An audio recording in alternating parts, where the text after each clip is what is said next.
Negeri Perlis 2022. Syafika, seperti biasalah, hujung tahun kita sedia maklum pastinya akan diadakan karnival-karnival pendidikan. Khususnya bagi para pelajar lepasan STPM, STPM dan juga SKM.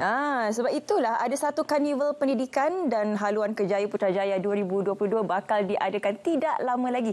Hari ini kita akan bersama dengan penganjurnya sendiri. Kita ada Puan Amira Nadia Muhammad Syafiee, penganjur karnival pendidikan dan haluan kerjaya Putrajaya 2022, dan juga di sebelahnya Encik Ahmad Faizal Zulkifli, Ketua Pegawai Teknologi Yayasan Digital Malaysia. Assalamualaikum, selamat pagi. Waalaikumsalam, selamat pagi. Baik, mungkin untuk permulaan ni kita kongsikan kepada penonton berkenaan karnival pendidikan dan haluan kerjaya Putrajaya 2022 ini.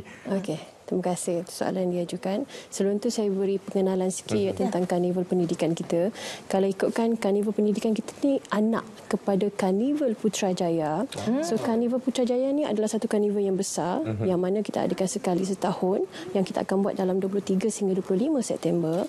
Cuma kita diberikan sub lah, di mana kita diberikan tanggungjawab untuk handle untuk pendidikan. Jadi kita namakan sebagai karnival pendidikan dan haluan kerjaya. Jadi untuk karnival pendidikan ni kita buat kerjasama dengan beberapa pihak lah. Antaranya yang pertama kita adakan dengan tuan rumah sendiri, iaitu mak kita sendiri, Perbadanan Putrajaya, menerusi Kelab Jabatan Perkhidmatan Bandar. Yang keduanya kita bekerjasama dengan Yayasan Digital Malaysia, dan kita juga tak ketinggalan kita bekerjasama juga dengan Jabatan Pendidikan Wilayah Persekutuan Putrajaya sebab menyebabkan pelajar-pelajar sekolah ya. Baik, kenapa kita buatkan karnival pendidikan ni? Sebab kita nak berkongsikan antara maklumat dan juga informasi terkini kepada pelajar-pelajar lepasan SPM. Yang pertama sekali untuk yang tahun lepas punya dan yang akan datang ni, yang akan duduki peperiksaan tahun ni. Dan kita punya karnival taklah termaktub kepada pelajar-pelajar SPM semata-mata. Kita juga bukakan kepada adik-adik yang daripada CJ ataupun daripada kursus kemahiran, SCPM, matrikulasi, mana kata sesiapa sahaja yang nak menyambung pelajaran. So this is the best place yang kita ada lah. Jadi kita juga take note pada isu yang tengah hangat sekarang ni, di mana 72% pelajar tak mahu sambung belajar. So kita juga ada address beberapa isu dalam salah satu pengisian kita. Jadi itu pun antara sebab juga kenapa kita adakan karnival pendidikan ni tahun ni lah. Tadi ada menyentuh mengenai program ataupun karnival ini mendapat kerjasama daripada beberapa pihak, dan salah satu pihaknya pastinya Yayasan Digital Malaysia. Mungkin boleh ceritakan apa sebenarnya peranan yayasan untuk karnival kali ini? Okey, terima kasih Baik, pertama sekali apabila kita take note berkenaan dengan data yang mengatakan 72% pelajar yang tak berminat sambung belajar. Jadi pada kita dan terutama pada kerajaan sendiri pun ini agak perkara yang besar.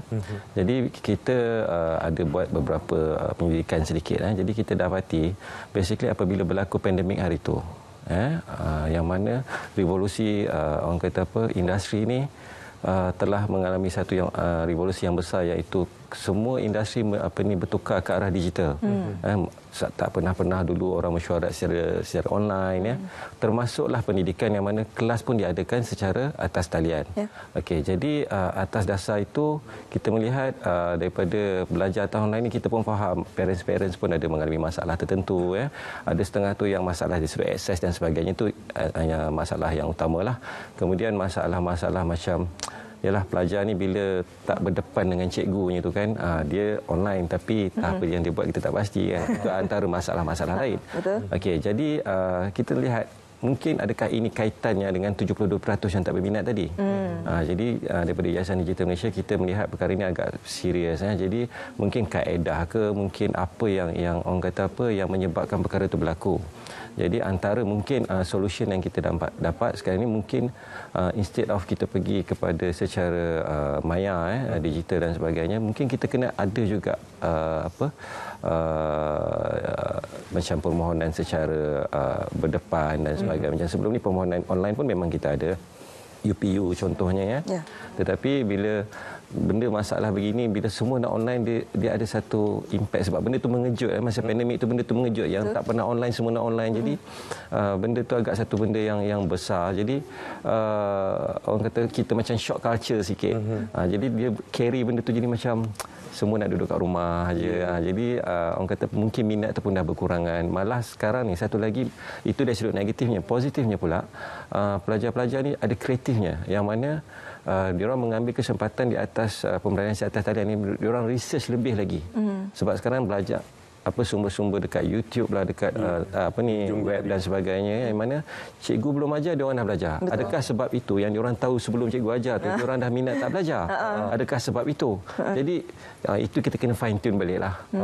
Sebab digital ni satu benda yang manfaatnya besar. Betul. Tetapi kalau kita nampak ada masalah di situ, kita tak tackle, jadi mungkin ada masalah lain akan timbul. Jadi ini mungkin salah satu kaedah macam kita terlibat dalam karnival pendidikan ni, yang mana orang kata memberi ruang untuk kita berdepan pula. Supaya kita tak nak generasi yang selepas ni dia tak ada communication secara ni, dia lack of communication dari sudut itu. Kan? Sebab kita sudah maklum sebelum ini kita berdepan dengan pandemik COVID-19. Selalunya karnival pendidikan ini dianjurkan setiap tahun. Namun disebabkan pandemik COVID-19 tak dapat dilaksanakan secara fizikal. Jadi mungkin Puan boleh kongsikan kepada para pelajar yang berpotensi ataupun yang akan datang ke karnival ini kelak, apa antara kelainan ataupun keistimewaan yang ditawarkan untuk mereka nanti? Okey, bila kita bercakap tentang pengisian ataupun kelainan yang kita bawakan daripada karnival pendidikan kita kali ini, antaranya saya rasa benda ni normal dekat mana-mana karnival pendidikan. Yang pertama, kita adakan perkongsian daripada universiti-universiti swasta maupun awam, antara kursus-kursus yang ditawarkan ataupun pembiayaan pendidikan yang ditawarkan, tak kisahlah dari aspek pengajian ke ataupun kursus-kursus kemahiran. Dalam karnival kita juga kita cuba libatkan kolej-kolej swasta yang menawarkan antaranya kursus penerbangan ataupun food and beverage, F&B, gaming.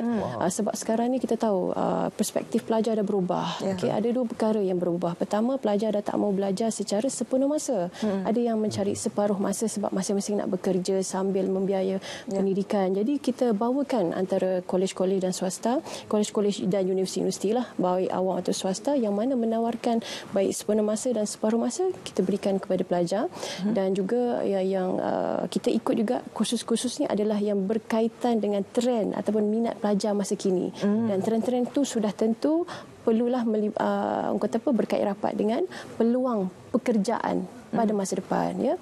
Okey, itu yang pertamalah, yang itu paling utama. Yang kedua, kita juga ada bual bicara. Di mana dalam bual bicara ini kita panggil agensi-agensi yang berkaitan tentang pembiayaan pendidikan, penajaan ataupun dan kita rasa bual bicara ini adalah sangat baik untuk ibu bapa untuk turut hadir sekali. Sebab kita percaya, ya, bila kita cakap tentang soal pendidikan ni, ibu ayah kena sokong, family kena sokong. Kalau tak, bila anak nak belajar, kita banyak terima aduan, ya. Anak nak belajar tapi mak ayah kata tak apalah, mahal, tak payah, jangan sambung belajar. Jadi itu pun antara keraguan yang kita terima. So kita nak, kalau boleh, ibu bapa pun ada sekali, there are a lot of solution bila melibatkan pembiayaan pendidikan. So kita menggalakkan ibu bapa juga untuk turut hadir. Dan kita untuk salah satu pengisian yang kita ada juga, kita tahu adik-adik meminat selebriti pilihan. So kita bawakan juga antara selebriti-selebriti pilihan kita yang kena dengan usia mereka, berkongsikan bagaimana selebriti pilihan belajar sambil bekerja dan bagaimana mereka juga ingin menyambung pelajaran dan seumpama dengannya lah. Mungkin Puan juga boleh kongsikan kepada para penonton bila sebenarnya karnival ini akan diadakan dan bagaimana untuk bersama-sama untuk mengikuti karnival ini. Siapa sebenarnya tarikan ataupun siapa sebenarnya pengunjung yang ingin ditarik pada karnival kali ini? Baik, untuk pengunjung ataupun siapa yang boleh hadir, yang seperti mana saya kongsikan tadi, pertama adalah pelajar-pelajar yang nak mencari peluang pelajaran ataupun yang nak menyambung pengajian. Itu yang pertama, tak kisahlah SPM ke, SKM ke, STAM ke ataupun STPM, sesiapa saja atau matrikulasi untuk hadir. Yang kedua, kita sangat menggalakkan ibu bapa untuk hadir bersama. Bermakna selain daripada pelajar mencari peluang, ibu bapa pun tahu, okey, kolej ini menawarkan kursus sekian-sekian, kolej ni menawarkan kursus sekian-sekian. Jadi ibu bapa pun tahu, dan kita juga ada bawakan agensi yang menawarkan peluang pembiayaan, dan juga sektor perbankan. Sektor perbankan hari ini pun dah juga menawarkan peluang pembiayaan pendidikan. Jadi benda tu tak tertutup kepada agensi agensi semata-mata. Peluang tu sentiasa ada, cuma barangkali ibu bapa tak tahu rupanya peluang ni ada. Rupanya peluang ni ada. Jadi bila kita bawakan ibu dan bapa sekali dengan juga pelajar, dan kita itu antara audiens utama, dan kita juga menggalakkan lagi lah kepada kolej-kolej swasta ataupun kolej-kolej IPTA, IPTS yang nak turut serta bersama dengan kita. Di sinilah lokasi yang the best. So berbalik kepada tarikh tadi, saya lupa nak menjawab.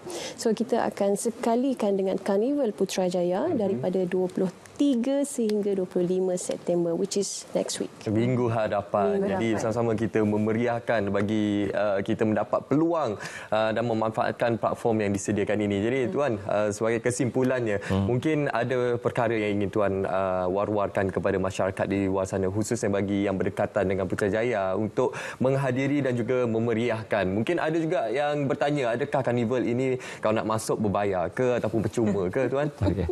Terima kasih. Okey, harapan kami lah, harapan kami adalah semoga program ataupun karnival yang dianjurkan mendapat sambutan lah daripada terutama golongan sasar kita lah, iaitu pelajar-pelajar lepasan SPM, STPM dan sebagainya yang seangkatan dengannya, yang mana mereka mencari peluang untuk belajar. Kalau rasa mungkin sebelum ni ada masalah ekonomi dan sebagainya, tak apa, hadir dulu sebab ada banyak peluang dekat sini yang ditawarkan. Selain itu juga kita nak war-warkan jugalah program yang diadakan di bawah Karnival Putrajaya itu sendiri. Tak salah saya ada hampir lebih daripada 9 hingga 10 segmen yang ada. Sebagai contoh, malam pada 23 malam sebelum tu dah diadakan Putrajaya berselawat yang dihadiri oleh pelbagai selebriti. Ada program yang melibatkan kerusahawanan, ada melibatkan kerjaya, ada melibatkan macam-macam hiburan dan sebagainya untuk kanak-kanak, dewasa dan sebagainya lah. Okey, yang orang kata apa, is a carnival, so benda tu besarlah. So harapan kami semoga program yang kita adakan khususnya adalah Karnival Pendidikan ni menjadi salah satu tarikan jugalah dan juga mendapat sokongan daripada ibu bapa terutamanya sebenarnya yang kita nak bagi pendedahan ni, supaya kadang-kadang kita rasa anak kita tak nak belajar tu mungkin dia nak berniaga dan sebagainya, tetapi yang penting sesuatu revolusi, sesuatu apa-apa yang kita nak buat dalam industri ni, yang penting ilmu. Jadi kami lebih orang kata apa, menggalakkanlah supaya buat ilmu masyarakat pun sambung belajar dulu. Sedikit pun untuk mereka yang ingin mendapatkan maklumat lanjut, mungkin ada laman sesawang, media sosial ataupun nombor telefon. Okey, untuk laman sesawang, laman sesawang tak ada. Laman sesawang tak ada, tapi social media ada. Kita ada beberapa social media, kita boleh cari di Facebook, Instagram dan juga Twitter. Karnival Pendidikan dan Haluan Kerjaya. Itu antara tiga lah yang kita selalu mewawarkan maklumat. Dan untuk nombor telefon, boleh saya kongsikan ke nombor telefon? Boleh. Okey. So kita ada dua nombor telefon yang audiens boleh hubungi. Yang pertama adalah 011 7542 5670. Ada saya perlu ulang ke? Okey, 011 7542 5670. Itu yang pertama. Yang kedua 011 3764 1508. Okey, itu nombor yang boleh anda hubungi untuk anda mengetahui dengan lebih lanjut berkenaan Karnival Pendidikan dan Haluan Kerjaya Putrajaya 2022. Terima kasih kita ucapkan kepada kedua-dua tetamu kita, Puan Amira dan juga Encik Ahmad, atas perkongsian pada pagi ini. Okey.